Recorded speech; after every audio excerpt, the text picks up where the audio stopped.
சோதனைகளை கொடுத்து கொடுத்து கொடுத்து ஒரு முஃமினை அல்லாஹ் பலப்படுத்தி பலப்படுத்தி பலப்படுத்தி பொறுமையின் கூலியை கொடுத்து பொருத்தத்தின் கூலியை கொடுத்து அல்லாஹ் அவனை நெருக்கமாக்கி கொண்டே வருவான், அந்தஸ்துகளை உயர்த்தி கொண்டே வருவான். அந்த அந்தஸ்தை அல்லாஹ் ரப்புல் ஆலமீன் நாளை மறுமையில் வெளிப்படுத்துவான். அவர்களுக்கு இந்த சோதனைகளை மறுமையில் இருந்து பார்க்கும் போது அவர்களுக்கு அதுவெல்லாம் ஒன்றும் தெரியாமல் ஆகிவிடும். சொர்க்கத்தை அல்லாஹ் ஒரு மனிதனுக்கு ஒரு முறை காட்டுவான். அவன் வாழ்நாள் முழுக்க சோதிக்கப்பட்டவன். சொர்க்கத்தை ஒரு முறை பார்த்தவன் அல்லாஹ் கேட்பான், உலகத்தில் ஏதாவது நீ சோதிக்கப்பட்டாயா என்று. அவன் சொல்லுவான், யா அல்லாஹ், உலகத்தில் நான் எந்த ஒரு சோதனையும் பார்க்கவில்லை என்று. அதை விட பெரிய அந்தஸ்து என்ன இருக்க போகிறது?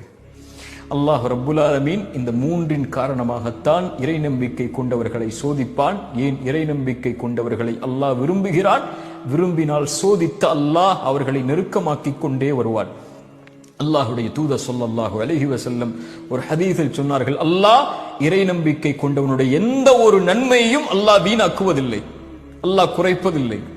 அவனுக்கு இந்த உலகிலும் நலவை அல்லாஹ் கொடுத்து விடுவான், மறுமையிலும் அல்லாஹ் கூலியை கொடுத்து விடுவான். அல்லாஹு அக்பர். உலகத்திலும் அவனுக்கு நலவு கண்டிப்பாக நிச்சயமாக அல்லாஹ் கொடுப்பான். அந்த நன்மைக்கு பகரமாக தீமையை மட்டும் அல்லாஹ் கொடுப்பதில்லை. அதுபோல் அல்லாஹ் மறுமையில் கூலியையும் கொடுத்து விடுவான். ஆனால் இறை மறுப்பாளராக வாழக்கூடிய காஃபிருக்கு அல்லாஹ் உணவளிக்கிறான், தண்ணீர் கொடுக்கிறான். அவர்கள் மாறு செய்தாலும் என்றால் அவர்களும் இந்த உலகத்திலே நலவு செய்கிறார்கள், அதனுடைய கூலியை அல்லாஹ் கொடுத்து முடித்து விடுவான். மறுமையில் அவர்களுக்கு கொடுப்பதற்கு கூலி இருக்காது. ஆனால் ஒரு முஃமினுக்கு மறுமையில் கூலி கொடுப்பதற்கு ஒரு வார்த்தை போதும், லா இலாஹ இல்லல்லாஹ்.